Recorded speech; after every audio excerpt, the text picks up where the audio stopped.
Selamat malam Bapak Ibu Saudara yang dikasihi oleh Tuhan Yesus. Kita bertemu kembali di dalam ibadah keluarga gabungan pada hari ini 14 Oktober 2020. Dalam perjalanan mengikut Tuhan, ada beragam pengalaman iman yang mewarnai. Ada kisah penuh kesetiaan pada kehendaknya, namun ada pula cerita mengabaikan bahkan membelakangi Tuhan karena ingin berjalan sesuai kehendak diri. Pikir kita, Tuhan adalah pengasih dan pengampun. Dia pasti akan selalu mengerti dan mengampuni kita, walaupun kita selalu melakukan apa yang jahat di matanya. Benarkah demikian? Mari belajar dari penuturan sang nabi dari kerajaan Israel, Nabi Hosea. Saudaraku, sebelumnya mari bersaat teduh untuk mempersiapkan hati kita untuk memasuki ibadah di malam ini.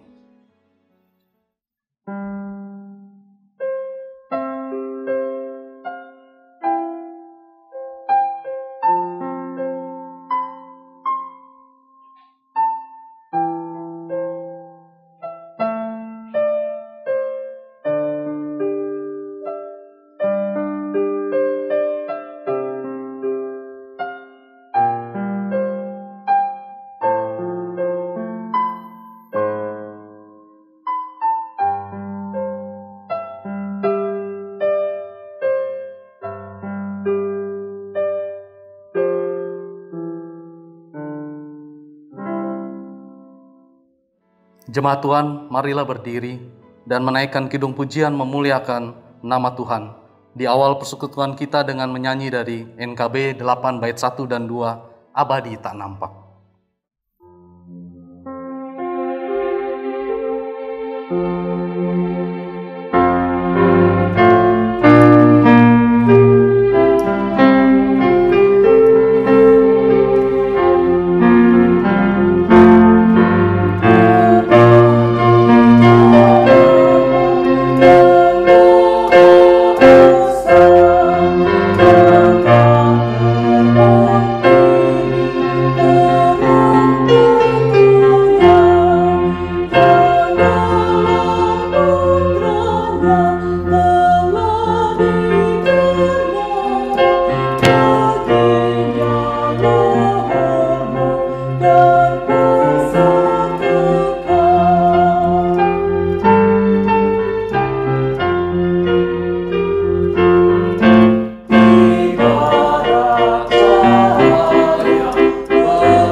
Mari kita berdoa.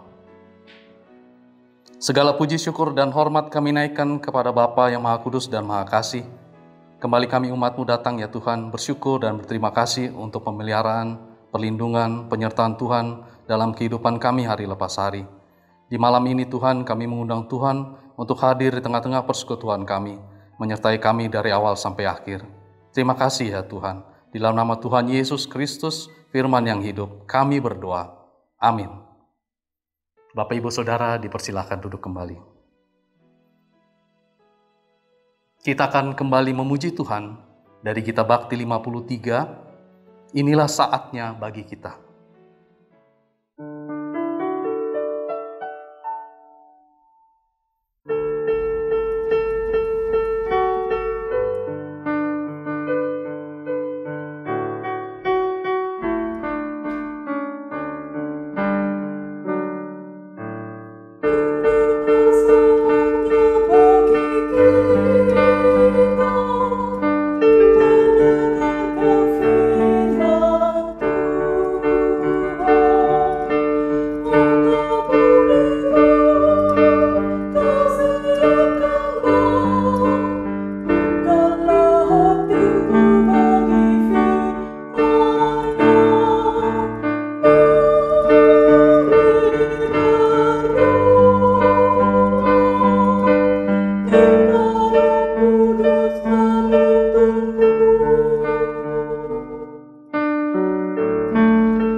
Engkau Roh Kudus menuntunku.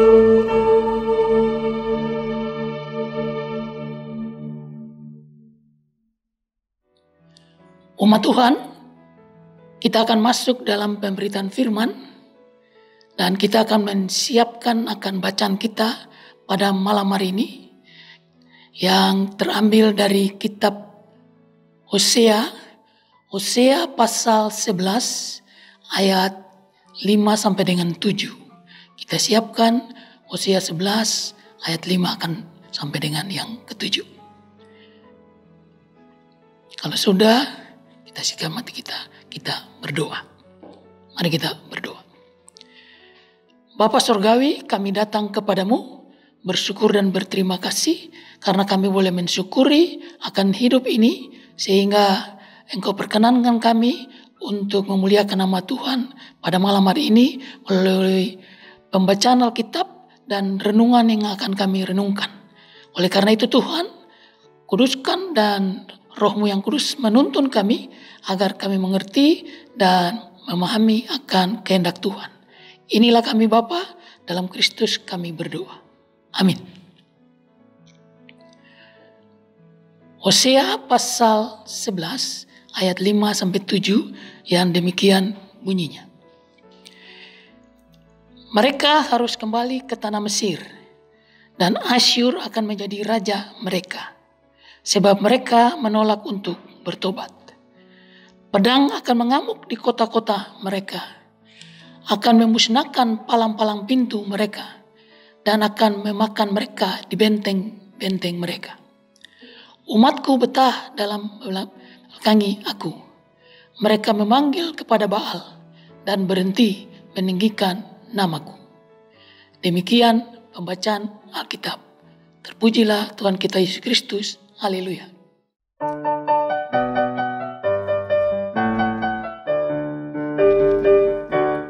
Haleluya, haleluya, pujilah Tuhanku semuanya. Haleluya, nyanyilah sorakan, agungkan namanya, pujilah Tuhanku semuanya. Haleluya.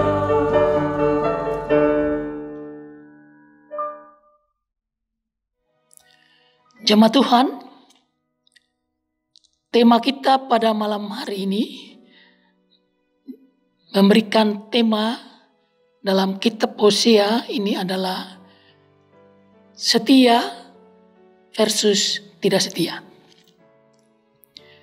Jika kita membaca kitab Hosea ini pasal 1 sampai dengan pasal 14, kita akan menemukan beberapa hal.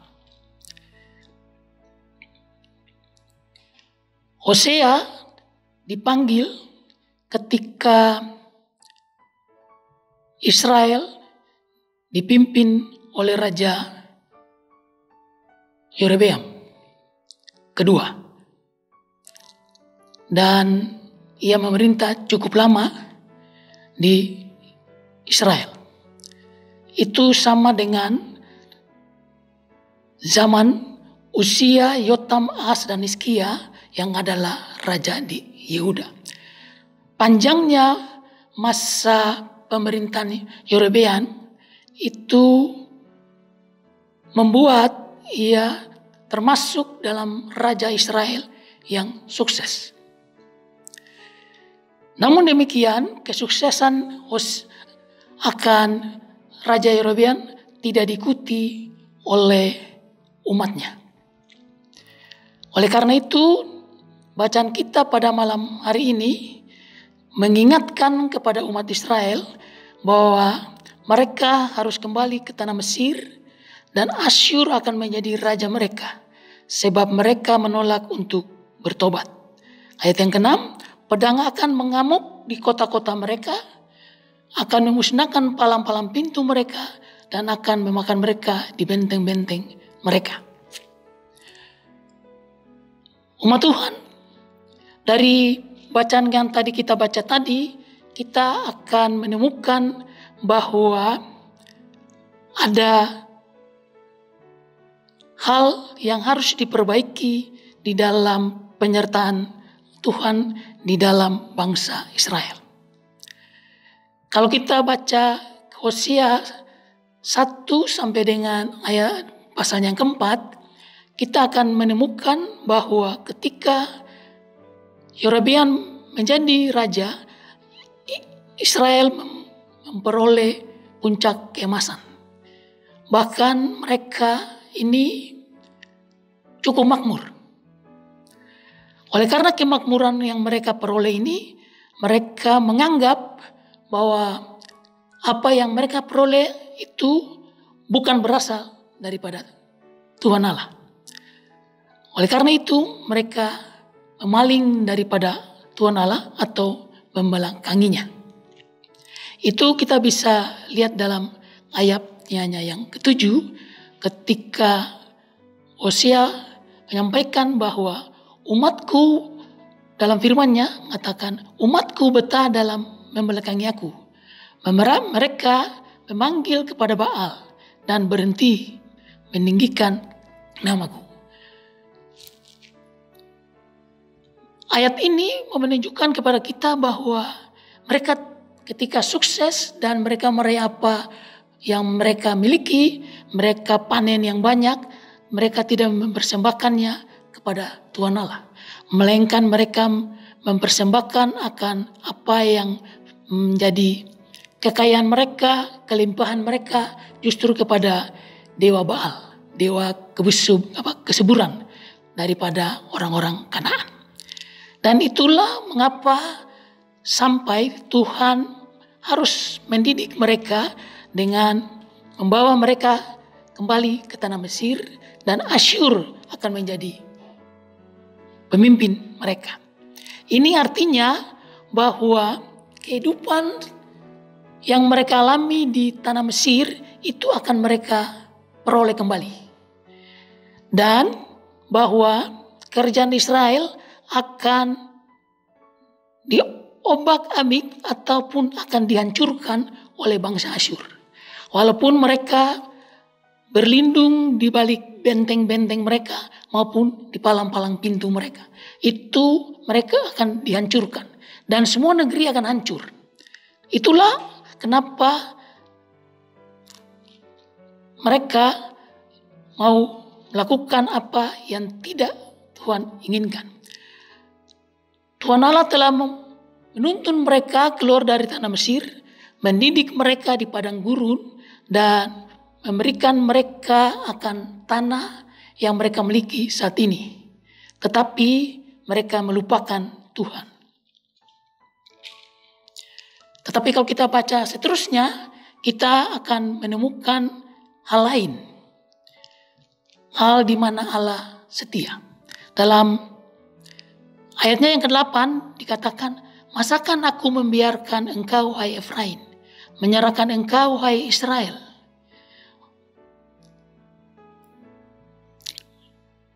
Ini artinya bahwa Tuhan tidak akan melepaskan tangannya.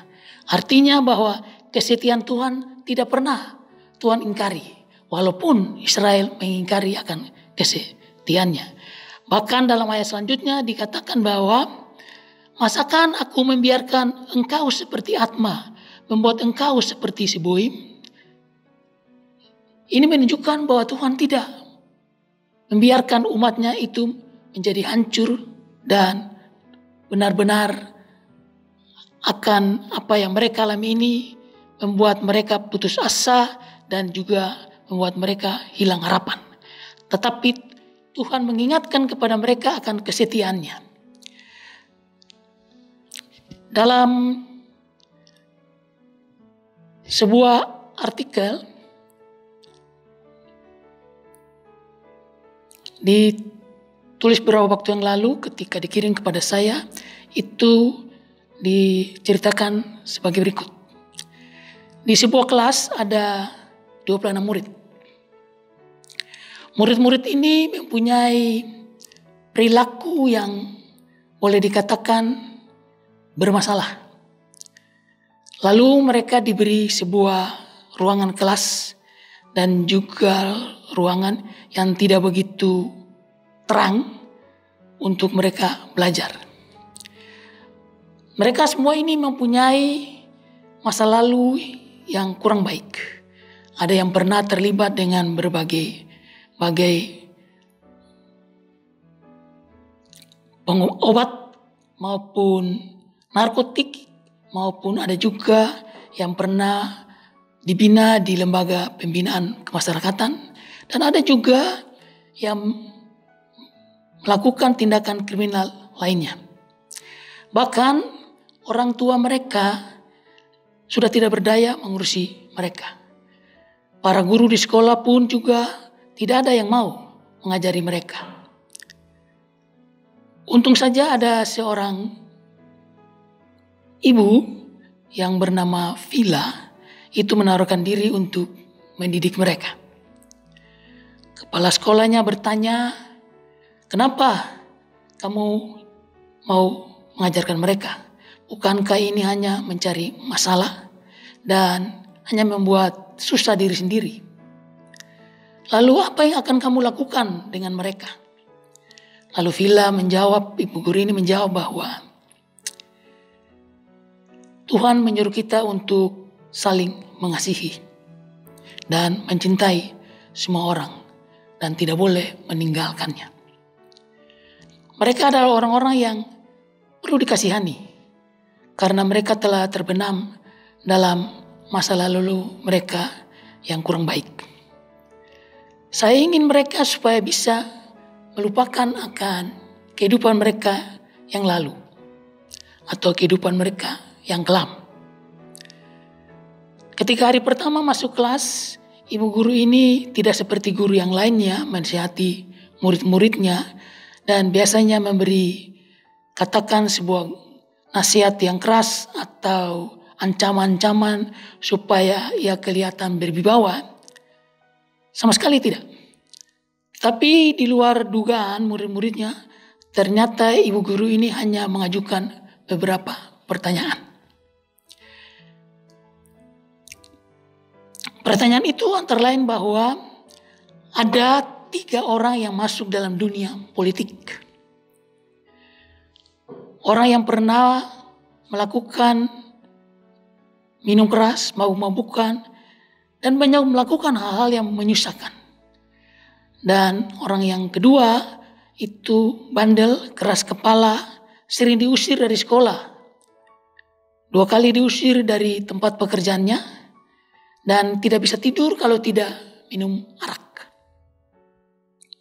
Dan orang yang ketiga itu orang yang pernah menjadi tentara, teladan dan pahlawan di negaranya.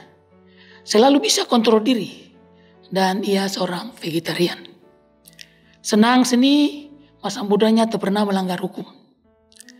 Pertanyaannya kepada anak-anak didiknya itu, dari ketiga orang ini, siapa yang akan menjadi pemimpin yang dihormati dan bernasib baik? Tentu saja murid-muridnya ini akan menjawab C. Karena sebagai seorang tentara berperilaku baik dan juga tidak pernah terlibat dalam hal-hal yang melanggar hukum, maka pastilah ia mempunyai masa depan.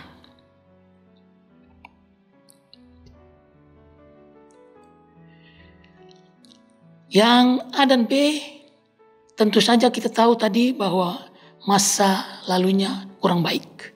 Tapi yang C tadi, bahwa seorang tentara yang berperilaku baik tadi tentu saja punya harapan dan masa depannya. Semua muridnya yakin bahwa jawaban mereka C lah yang benar. Tapi jawaban ibu guru tadi membuat mereka berpikir kembali. Yang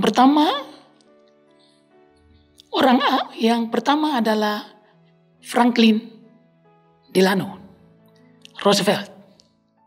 Walaupun dia cacat fisik karena polio, tapi dia menjadi Presiden Amerika Serikat ke-32 dan merupakan satu-satunya Presiden Amerika yang terpilih 4 kali.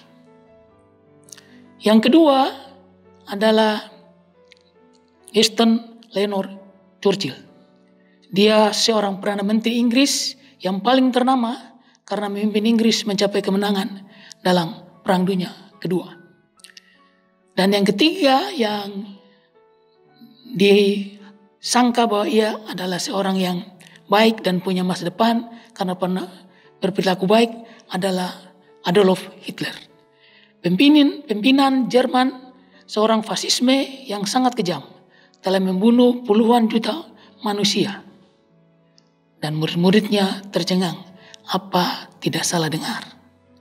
Tapi ibu guru itu mengatakan bahwa kesalahan yang paling fatal dalam menganalisa karena kalian mempertimbangkan berdasarkan masa lalu. Bukan masa sekarang dan yang akan datang. Saya beritahu kalian yang menentukan nasib seseorang adalah masa sekarang. Dan yang akan datang bukan masa lalunya. Jemaat Tuhan, kehidupan baru akan dimulai. Semua kesalahan dan hal-hal yang memalukan yang telah diperbuat hanya akan mewakili masa lalu. Yang bisa menentukan kehidupan berikutnya adalah perbuatan masa sekarang dan masa yang akan datang. Setiap orang tidak ada yang sempurna. Orang yang ternama pun tidak pernah ada masa kelamnya. Maka kita patut keluar dari bayang-bayang masa kelam kita. Dan mulai hari ini, lakukanlah yang terbaik dan dengan percaya diri, berbuatlah yang terbaik dalam segala hal. Hosea mengajak kita untuk lebih mengenal akan Allah. Oleh karena itu, Hosea mengajak kita selalu untuk mengenal Allah bukan saja ketika kita sukses, tetapi dalam seluruh hidup dan kehidupan kita. Dan Israel diajak dan diajarkan untuk bertobat dan kembali kepada Tuhan. Amin. Kita respon akan renungan kita pada malam ini dengan bernyanyi dari Gita Bakti 69 ayat 1 dan 2, kumulai dari diri sendiri. Dari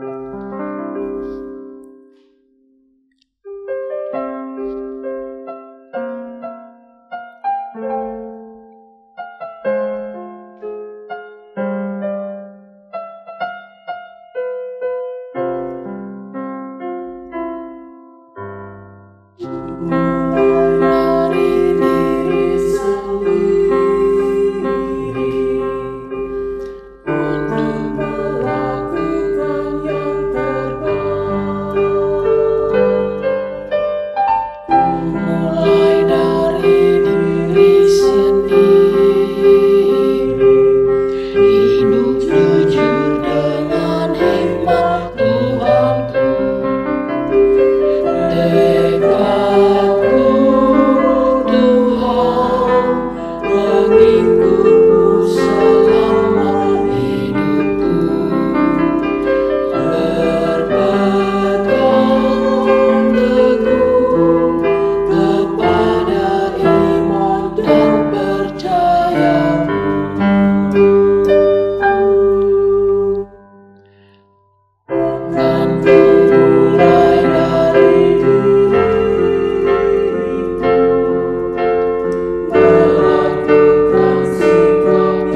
Kita akan masuk dalam doa syafaat. Mari kita berdoa.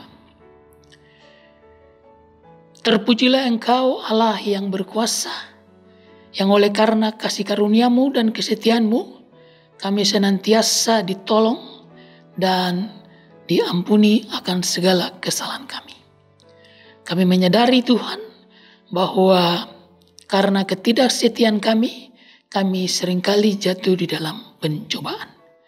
Kami seringkali dihadapkan oleh penderitaan sehingga kadangkala membuat kami putus asa, hilang harapan, dan sulit melangkah. Tetapi karena kasih setia dan penyertaan Tuhan atas pengampunan yang kami terima daripada-Mu, kami dilayakkan untuk mengenal Engkau. Kami percaya Tuhan, karena kesetiaan-Mu kami diselamatkan. Oleh karena itu Tuhan, kami bersyukur dan berterima kasih bahwa Engkau memelihara hidup kami. Oleh karena itu Tuhan, Engkau mau tetap memegang tangan kami, bersama-sama dengan kami, dan menguatkan hati fisik kami, sehingga kami layak untuk melakukan akan seperti yang Tuhan kehendaki. Bapa di sorga, kami berdoa pada saat ini untuk pergumulan umat-Mu yang sementara ini menggumuli akan harapan kami untuk memperoleh akan izin prinsip. Kami tahu bahwa tidak mudah dan juga banyak rintangan, halangan yang harus kami lewati. Tapi satu hal yang kami percaya, bahwa bersama Engkau kami akan melewati semuanya itu. Kami percaya Engkau sudah membimbing kami sejak jemaat ini belum ada dan sudah ada dan akan menuju ke masa depan. Oleh karena itu Tuhan, tuntunlah kami senantiasa terus dalam genggaman-Mu agar kami tidak tersandung. Bapa, kami percaya bahwa Engkau akan menggerakkan orang-orang yang akan membantu kami, baik di lingkungan di sini maupun juga orang-orang yang sementara ini kami mohon bantuan untuk mendanai akan seluruh aktivitas yang berkaitan dengan izin prinsip maupun penggalangan dana memperbaiki akan fasilitas yang sudah kami miliki yang Tuhan anugerahkan. Bapa, kami mohon kepadamu bahwa dalam keberadaan kami yang penuh kelemahan, Engkau mau senantiasa memberikan kami kekuatan agar kami dapat mengerjakan itu karena Engkau tidak pernah meninggalkan kami. Kami juga berdoa untuk pelayanan kami ke depan. Tuhan berkati, Tuhan sertai. Juga Tuhan mampukan kami setiap yang terlibat di dalamnya. Kami berdoa untuk pendeta jemaat, Tuhan berikan kekuatan, berikan kesehatan. Juga berikan hikmah dan kebudi sehingga pelayanan ini boleh berjalan sesuai dengan maksud dan rencana Tuhan. Kami berdoa untuk majelis jemaat yang Tuhan pakai untuk melakukan akan setiap kegiatan yang berhubungan dengan hal-hal yang menyangkut akan peribadatan maupun penata layanan. Tuhan mau memampukan, Tuhan berkati dan berikan hikmat dan akal budi sehingga setiap persoalan, setiap masalah dapat dilewati. Kami berdoa untuk pelkat-pelkat dan semua yang terlibat, pengurus maupun komisi dan juga setiap orang yang mau memberi dirinya untuk melayani Tuhan. Kami berterima kasih kepada kami yang pada saat ini dan sore hari ini terlibat di dalamnya. Bapak Henry dan juga Pak Hendro, Ibu Grace dan juga Jerry, Tuhan berkati dalam setiap langkah juang mereka. Tuhan, Engkau berkati rumah tangga mereka masing-masing. Dan juga Engkau mau memberikan kelimpahan dalam kehidupan mereka sehingga menjadi berkat. Bukan saja kepada keluarga, tetapi juga bagi saudara, keluarga dan kehidupan berbangsa dan bermasyarakat. Kami berdoa Tuhan untuk rencana kami ke depan. Peneguhan akan pengurus-pengurus pekat dan majelis tambahan. Tuhan, Engkau mau menggunakan waktu yang sudah tersedia ini untuk kami melakukan akan apa yang menjadi harapan kami agar penatalian ini dapat berjalan sesuai dengan apa yang sudah kami programkan. Kami tahu karena Engkau tidak pernah meninggalkan kami akan dikuatkan. Kami juga berdoa untuk warga jemaat yang sakit, Tuhan lewat mereka semuanya.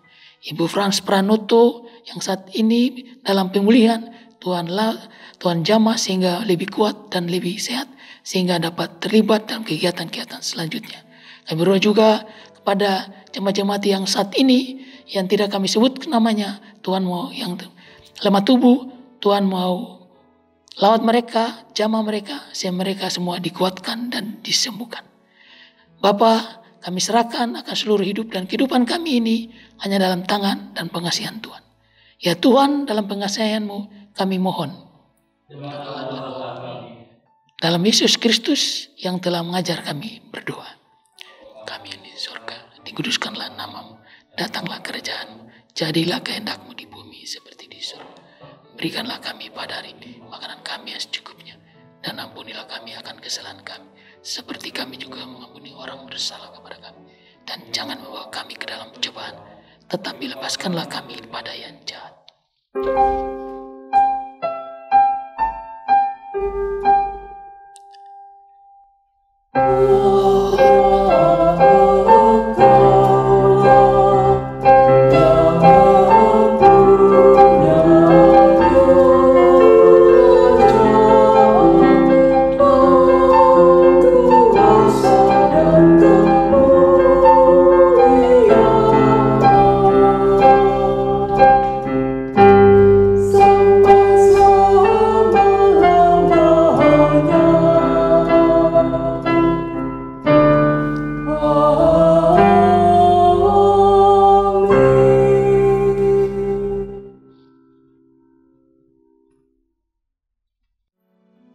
Jemaat yang dikasihi Tuhan, marilah kita memberi persembahan syukur kepada Tuhan, Sang Sumber Pemberi Berkat.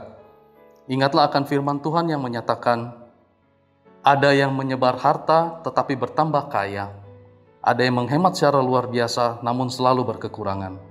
Siapa banyak memberi berkat, diberi kelimpahan. Amsal pasal 11 ayat 24-25a. Kiranya Tuhan memberkati saudara dan persembahan saudara. Kita memuji Tuhan dari Gita Bakti 81, Allah Sumber Kemurahan.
Jemaat Tuhan, marilah kita berdiri untuk menaikkan dua persembahan kita kepada Tuhan. Mari kita berdoa. Terima kasih ya Bapa untuk segala kasih karunia dan anugerah Tuhan yang besar dalam kehidupan kami, sehingga kami boleh dituntun disertai Tuhan dengan berkat yang melimpah dalam kehidupan kami. Saat ini kami membawa sebagian kecil dari milik kami Tuhan untuk kami persembahkan kepada Tuhan. Kiranya Tuhan menguduskannya dan boleh menggunakan di dalam kehidupan pelayanan kami untuk hormat dan kemuliaan bagi nama Tuhan. Di dalam Tuhan Yesus Kristus kami berdoa. Amin. Umat Tuhan, kita akan mengakhiri ibadah kita pada malam ini dengan bernyanyi untuk amanat pengutusan. Kita akan bernyanyi dari Kidung Jemaat 376 ayat 1 sampai dengan 4. Ikut Dikau saja Tuhan.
Umat Tuhan, jadilah setia dan jadilah pengikut Kristus.